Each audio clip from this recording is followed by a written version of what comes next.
सायशा अभय के साथ मौजूद थी और अपने अपार्टमेंट के सामने अभय के कंधे पर सर रखकर अब तक रो रही थी। अभय की बात सुनकर सायशा ने बगैर उसकी ओर देखे कहा, तुम्हें पता है, मैं पढ़ लिख कर सक्सेसफुल होना चाहती थी ताकि मैं अपनी माँ के माथे पर लगा कलंक हटा सकूं। जब कॉलेज के और स्टूडेंट्स पार्टी कर रहे होते थे तब मैं लड़की होकर भी बार में, होटल में, बर्गर शॉप में, हर छोटी मोटी जगह पर काम करती ताकि मैं अपनी बुक्स का अरेंजमेंट कर सकूं। जब मेरे क्लास वाले रात में मूवी प्लान करते तब मैं खूब मन लगाकर पढ़ाई कर रही होती ताकि मेरी स्कॉलरशिप कंटिन्यूअसली हर साल मिलती रहे। और यहाँ तक कि जब मेरे क्लासमेट्स एंजॉय कर रहे होते थे तब मैं किसी नए काम की तलाश में होती और आज मुझसे जैसे मेरे जीने की वजह छीन ली गई अभय। ये बोलकर वो अभय की शर्ट पकड़कर उसके कंधे पर सर रख के रोने लगी। अभय अब तक उसके बालों को सहलाता रहा।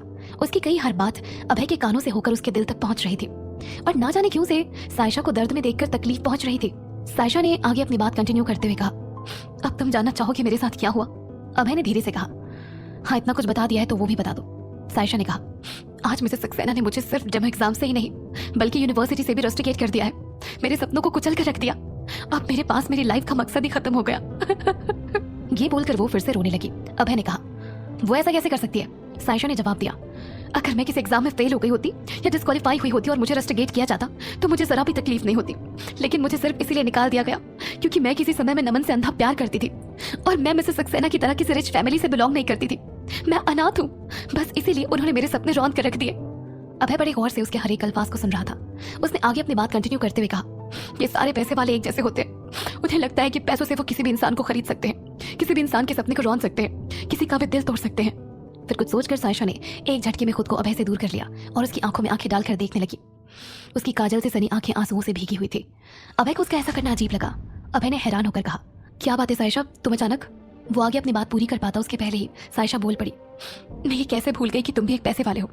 मैंने तो लोगों के मुंह से सुना है कि तुम अपने पैसों के दम पर वर्ल्ड का 1/4 खरीद सकते हो और मैं ये सारी बातें तुमसे क्यों डिस्कस कर रही हूँ? कितनी बेवकूफ हूँ मैं। इस बीच सायशा के पर्स में से फोन बजने लगा। सायशा ने फोन चेक किया। फोन पर नमन का नंबर डिस्प्ले हो रहा था। उसका नंबर डिस्प्ले होते देख सायशा ने फोन कट कर दिया और वापस पर्स में डाल दिया।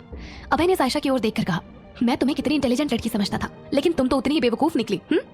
सायशा ने अपनी आंखें बंद की और गहरी सांस लेकर मन में सोचने लगी, इस साइको को जवाब देने से अच्छा है कि मैं बगैर कुछ कहे यहाँ से निकल जाऊँ। ये सोचकर सायशा अपने अपार्टमेंट में जाने के लिए जैसे ही टर्न हुई, अभय ने एक बार फिर सायशा का हाथ पकड़ लिया। सायशा ने उसकी ओर देखकर कहा, इस वक्त मैं पूरी तरह पागल हो गई हूँ, मुझे समझ नहीं आ रहा कि मैं क्या कहूँ, प्लीज अभी तो यहाँ से चले जाओ। उसके इतना कहते ही एक बार फिर उसका मोबाइल बजने लगा। उसने पर्स में रखा अपना मोबाइल निकाला। एक बार फिर नमन का कॉल था। सायशा ने उसका फोन कट कर दिया और पर्स में डाल दिया। अभय ने अपनी आईब्रोज कहा कर कहा, तुम अपना फोन पिक क्यों नहीं कर रहे हो? क्या ये कॉल नमन का था? सायशा ने उसकी ओर देखकर कहा, अबे प्लीज, इस वक्त मैं तुम्हारी स्टूपिड गॉसिपिंग के मूड में नहीं हूँ, मुझे जाने दो। ये बोलकर वो एक बार फिर से पीछे जाने के लिए पलटी। अभय भी उसे फॉलो करते हुए लिफ्ट के अंदर आ गया। सायशा ने उसे लिफ्ट के बाहर धक्का देना चाहा, लेकिन इसके पहले ही अभय ने लिफ्ट का बटन प्रेस कर दिया और लिफ्ट बंद हो गई। सायशा ने उसकी ओर देखकर कहा, तुम क्यों मेरे पीछे पड़े हो? ओह हाँ, याद आया, तुम मेरे साथ अपनी मैरिज सर्टिफिकेट बनवाना चाहते हो, राइट? ताकि तुम उस सर्टिफिकेट को अपने घर वालों को शो कर सको, दुनिया वालों को दिखा सको, राइट? तब तक लिफ्ट सेकंड फ्लोर पर आकर रुक गई। सायशा लिफ्ट के बाहर निकली। अभय भी लिफ्ट से बाहर आ गया। अभय ने उसका हाथ पकड़ा और कसकर अपने गले से लगा लिया। हालांकि उस वक्त सायशा को सचमुच सहारे की जरूरत थी और अभय के गले लगाने से उसे भी सुकून महसूस हो रहा था। उसे लग रहा था कि ये पल कुछ देर यहीं ठहर जाए। अभय ने धीरे से कहा, मैं तुम्हारी हेल्प कर सकता हूँ। उसकी आवाज से सायशा अपने ख्यालों से बाहर आई और उसने अभय को पीछे की ओर धक्का दिया और थोड़ी कड़क आवाज में कहा, इस तरह मुझे फॉलो मत करो, मैं नहीं चाहती यहाँ कोई मुझे तुम्हारे साथ देखे और मेरी बदनामी हो, प्लीज यहाँ से चले जाओ। अभय ने उसका हाथ पकड़ लिया और कहा, तुम रंजन अहलूवालिया की वजह से पैसे वालों से नफरत करती हो ना, क्योंकि तुम उसकी सौतेली बेटी हो और उन्होंने हमेशा तुम्हारी इंसल्ट की है, इसीलिए तुम सारे पैसे वालों को एक जैसा समझती हो। उसकी बात सुनकर सायशा की आंखें हैरानी से बड़ी हो गई और उसने सीरियस होकर कहा, क्या तुमने मेरा पीछा किया? अभय ने हाँ में सर हिला दिया और कहा, क्या करता, मैं तुमसे तुम्हारे बारे में बहुत कुछ जानना चाहता था, तुमने कभी कुछ बताया ही नहीं, इसीलिए मैंने तुम्हारी इंक्वायरी करवाई और अब मुझे तुम्हारे बारे में सब पता है। उसकी बात सुनकर सायशा ने नाराज होकर कहा, यकीन नहीं होता कि अभय खन्ना जैसा फेमस बिजनेस टाइकून, खतरनाक गैंगस्टर जिसके नाम से सारी मुंबई कांपती हो, वो इतना बड़ा गॉसिपिंग किंग हो सकता है। अभय ने अपने होठों को कर्ल कर लिया और कहा, अपनी बकवास बंद करो और मेरी बात सुनो, तुम्हें हार नहीं माननी चाहिए, तुम्हें मौके की तलाश करना चाहिए अपनी मंजिल तक पहुंचने के लिए, और अगर तुम कहो तो मैं तुम्हारी मंजिल को तुम्हारे करीब लाकर खड़ा कर सकता हूँ। सायशा ने हाथ जोड़कर गुस्सा करते हुए कहा, प्लीज तुम मुझे छोड़ दो, मेरी जिंदगी से बाहर चले जाओ। ये बोलकर उसने अपने रूम का लॉक ओपन किया और तुरंत अंदर चली गई। अंदर जाकर उसने डोर अंदर से बंद कर लिया। वो रूम के अंदर थी और अभय उसके रूम के बाहर मौजूद था। रूम के अंदर पहुंचकर सायशा डोर से टिककर बैठ गई और जोर जोर से रोने लगी।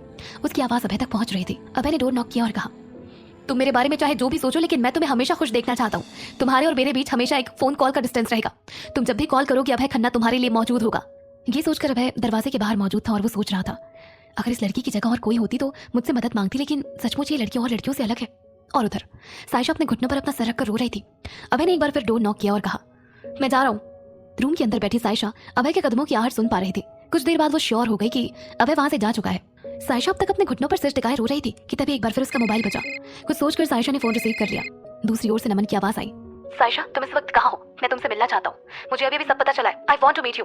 सायशा ने अपने आंसू पोंछ लिए और कहा, ठीक है, तुम 4 बजे उसी कॉफी शॉप में मिलो जहाँ हम अक्सर मिला करते थे। और हाँ, तुम्हारे साथ टीना भी मौजूद होनी चाहिए। अगर तुम्हारे साथ टीना नहीं रहेगी तो मैं भी वापस चली जाऊंगी और उसे पता ना चले कि मैंने उसे वहां बुलवाया, वरना वो तुम्हारे साथ नहीं आएगी। ये बोलकर उसने फोन कट कर दिया और शार लेने चली गई। शाम के 4 बज चुके थे। सायशा ने व्हाइट कलर की सिंपल फ्रॉक पहनी थी जिसकी लंबाई उसके घुटनों तक थी और अपने लंबे बालों को उसने हाई बन बनाया हुआ था। फुटवियर में उसने जॉगर्स पहना था। इस सिंपल लुक में भी वो बहुत ज्यादा अट्रैक्टिव लग रही थी। 4:30 बजे वो कॉफी शॉप पहुंची जहां नमन टीना के साथ मौजूद था।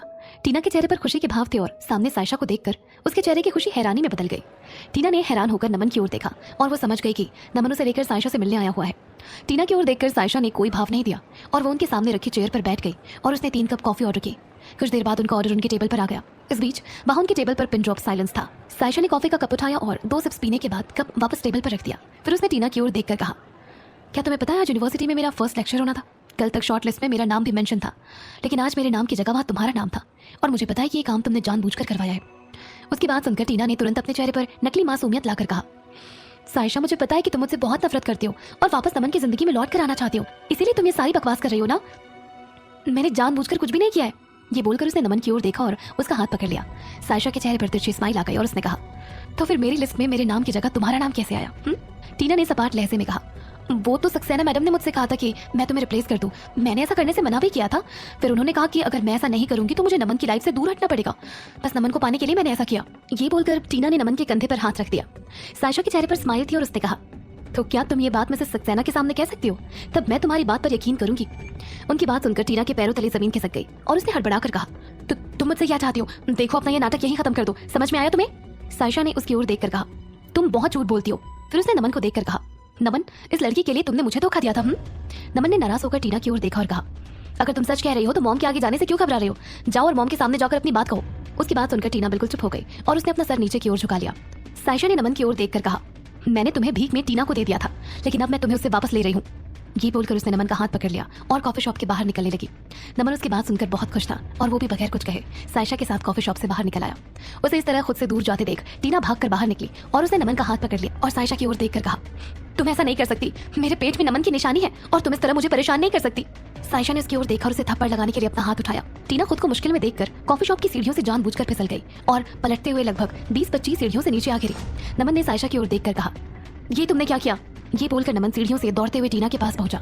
टीना के कपड़े खून से सन गए थे और टीना अपने पेट में हाथ रख के जोर जोर से रो रही थी और सायशा को देखकर कह रही थी, तुमने मुझसे मेरा बच्चा छीन लिया। अब मैं तुम्हें कभी माफ नहीं करूंगी, कभी नहीं। टीना का ये नाटक देखकर सायशा हैरान थी। वो सोच भी नहीं सकती थी कि टीना किस हद तक जा सकती है। नमन ने टीना को गोद में उठाया और चिल्लाकर सायशा से कहा, तुम बहुत घटिया लड़की हो। तुमने टीना से उसका बच्चा छीन लिया। I hate you. ये बोलकर नमन उसे लेकर हॉस्पिटल के लिए निकल गया।